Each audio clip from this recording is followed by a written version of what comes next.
Sou Luiz Eduardo Fontoura Teixeira, trabalho 38 anos como pesquisador, professor do curso de Arquitetura e Urbanismo da Universidade Federal de Santa Catarina.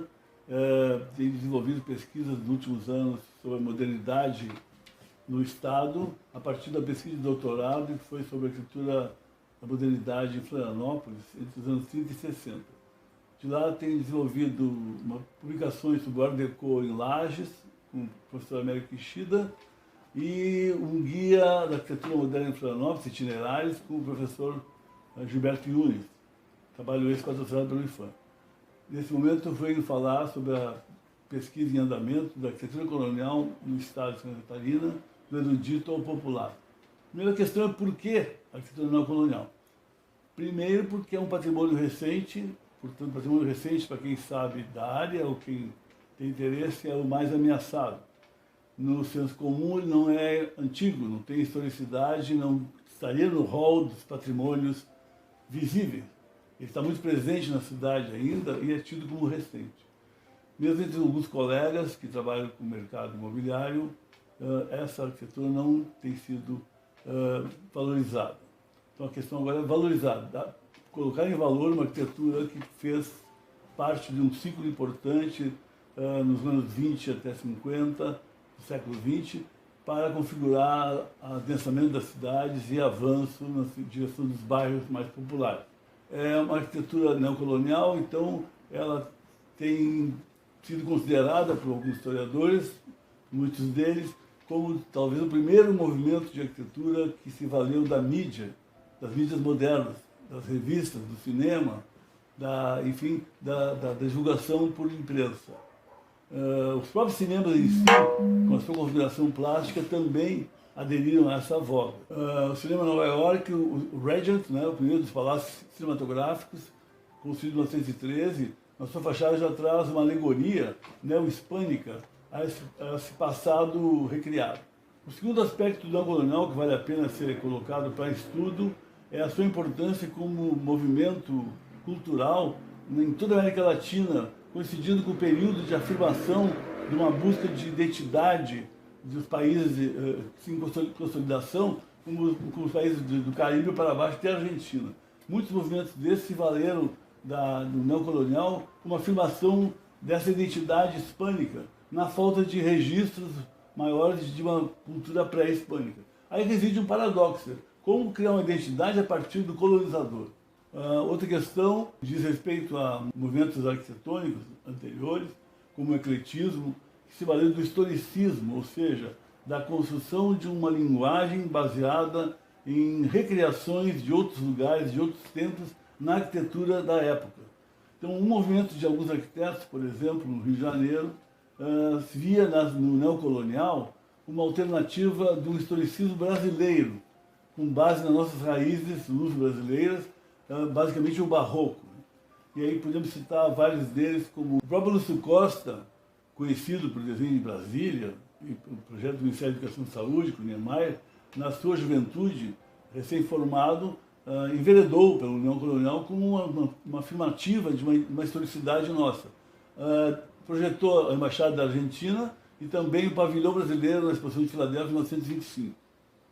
O outro aspecto a ser levantado é a questão da modernidade em si, trazida paradoxalmente pelo ecletismo. Já falei do ecletismo como historicismo, mas o ecletismo criou no Brasil um mercado de materiais de construção até então inexistente. Primeiramente, esses materiais eram importados da Europa por navio, e com o ecletismo, com a produção de arquitetura eclética em grande dose, no começo do século XX, há um consequente incremento da produção nacional de material construtivo, como pisos cerâmicos, calhas, lavatórios, bacios sanitários, etc. O segundo ponto, então, do neocolonial seria a sua apropriação pelos movimentos sociais latino-americanos como linguagem da arquitetura oficial. Nós vamos ter, então, por exemplo, por que no Haiti, uma república criada por negros, ex-escravos, vai adotar o neocolonial nas suas instituições oficiais? Porque se adotasse o neoclássico, estaria referenciando a França, que era a sua colonizadora. Na Argentina, a gente vai ter um outro exemplo da burguesia da pecuária que vai investir no neocolonial nas suas instâncias, nas escolas, em edifícios corporativos, para se contrapor a uma forte presença migratória italiana em Buenos Aires, quando, por exemplo, nos anos de 1920, mais ou menos 70% da população em Buenos Aires era de origem europeia. Esse ponto, então, é importante ver que há uma busca de uma nacionalidade essa avidamente buscada por uma linguagem que remontava ao passado hispânico. A vertente neocolonial brasileira vai lentamente ser influenciada pela vertente hispânica, vinda dos Estados Unidos. Para entender isso, basta pensar que o sul dos Estados Unidos foi parte do México. Califórnia, Novo México e Texas compunham estados que eram mexicanos. Então, na década de 10, a Universidade de Palo Alto vai construir todo um conjunto de arquitetura neocolonial para marcar essa identidade diferenciada do anglo-saxão. O interessante é que se espalha pelo mundo do cinema americano nos cenários de filmes como A Marca do Zorro, de 1920, com Douglas Fairbanks, como o filme de Paula Negri, Forbidden Paradise, onde ela contracena com gigantescas e superdimensionadas colunas salomônicas, ou mesmo em situações como o filme Flying Down to Rio, com a Carmen Miranda em 1935, onde o cenário de nightclub remonta ou relembra metaforicamente um nightclub caribenho, em pleno Rio de Janeiro. Então essa mistura exótica que tanto agradava os americanos na época, e que parece que marcou muito isso no cinema, foi amplamente divulgada na América Latina e também nas revistas ilustradas que na época faziam muito sucesso. Bom, foi sintomática a demolição em 1915 da estação ferroviária de San Diego, na Califórnia, uma edificação em estilo normando, que é substituída por uma reconstrução neocolonial de uma edificação não existente. Esse ponto é interessante. O professor Carlos Lemos fala que o neocolonial é o estilo que nunca existiu, porque é recriado a partir de fragmentos da arquitetura barroca no Brasil, por exemplo. O mecenas Mariano Filho constrói o Solar Monjope na Lagoa Rodrigues de Freitas, criando uma tipologia de pátio, mas juntando peças imobiliárias, inclusive, de igrejas demolidas, casarões, que ele vai remontar como se fosse um quebra-cabeças dessa arquitetura barroca como deveria ter sido.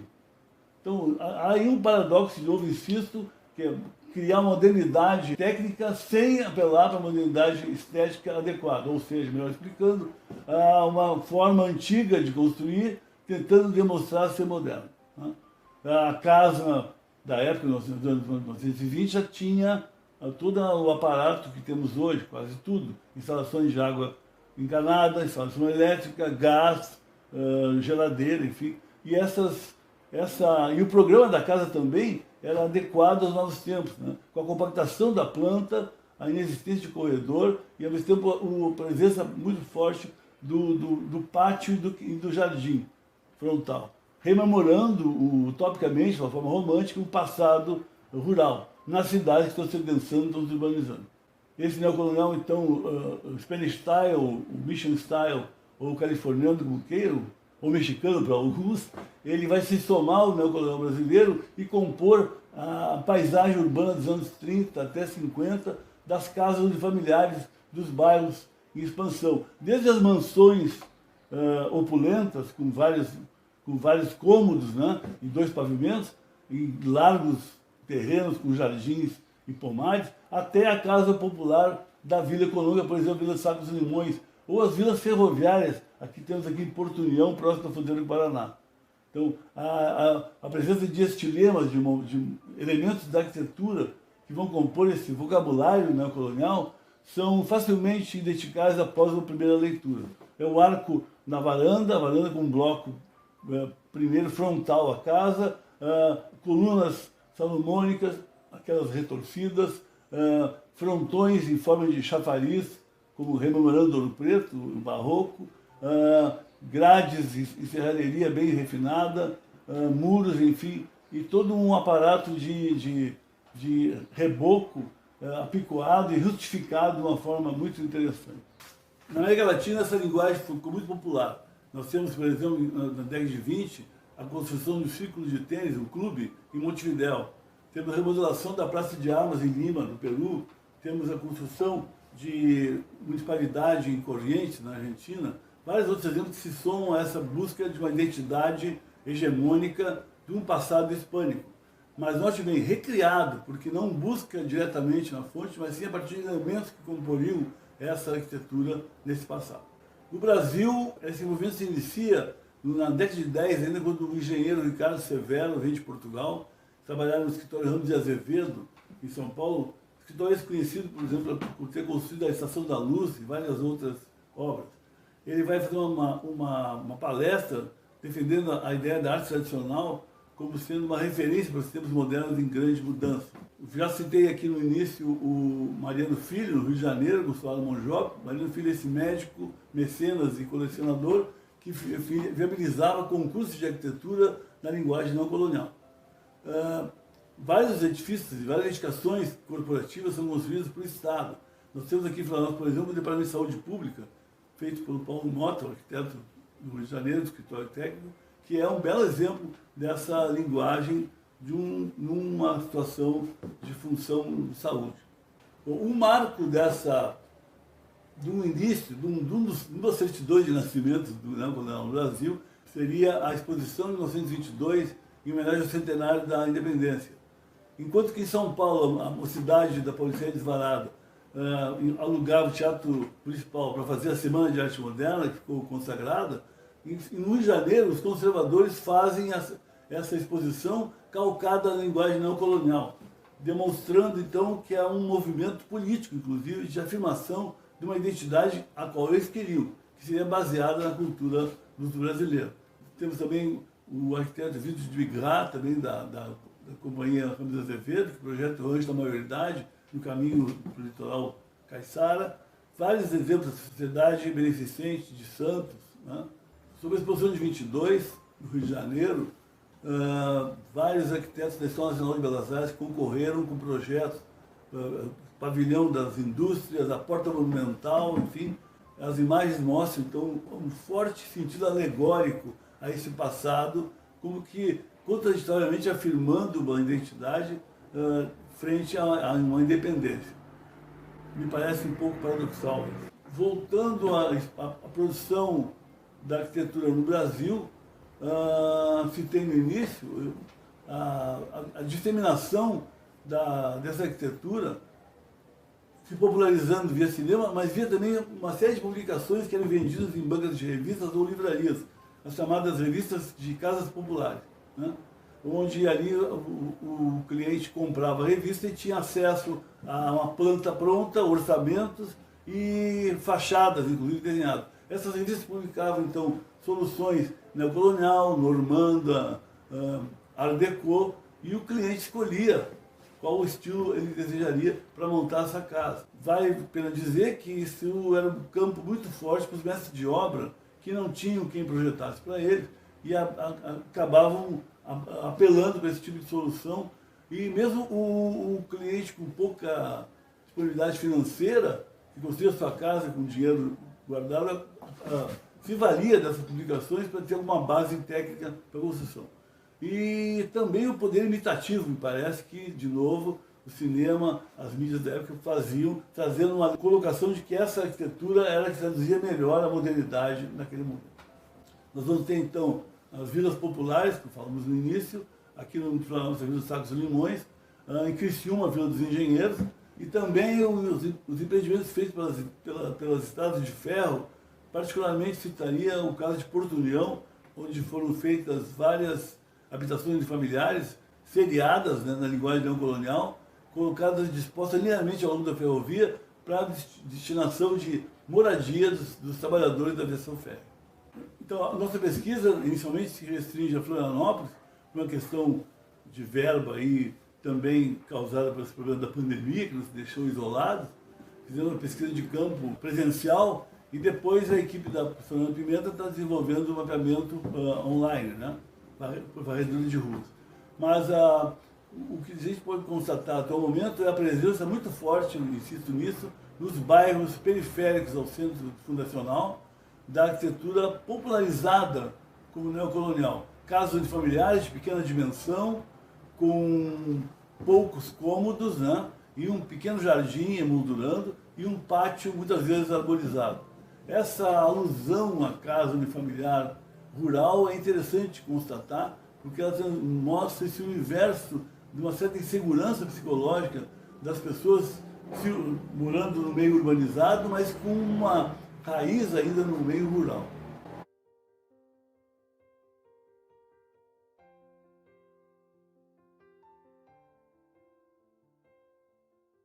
Por outro lado, as instituições governamentais construíram em Florianópolis alguns exemplos bem interessantes. Nós temos o já mencionado DSP na Felipe Schmidt, lá na altura da cabeceira insular da ponte Estilo Luz.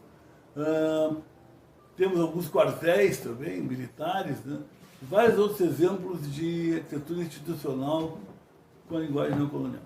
Bom, finalizando, alguns pontos para a gente pensar. Primeiro, que a arquitetura neocolonial é um dos primeiros, se não o primeiro, movimento artístico, arquitetônico a se valer intensamente das mídias modernas. Lê-se cinema, revistas, jornais. Segundo, é o paradoxo, a busca de uma identidade de uma nação moderna com base no passado, com estilemas, com elementos arquitetônicos do passado que muitas vezes é opressor. Por último, citaria o professor Carlos Lemos da USP, nossa referência em arquitetura brasileira, que diz que o neocolonial é o historicismo à brasileira.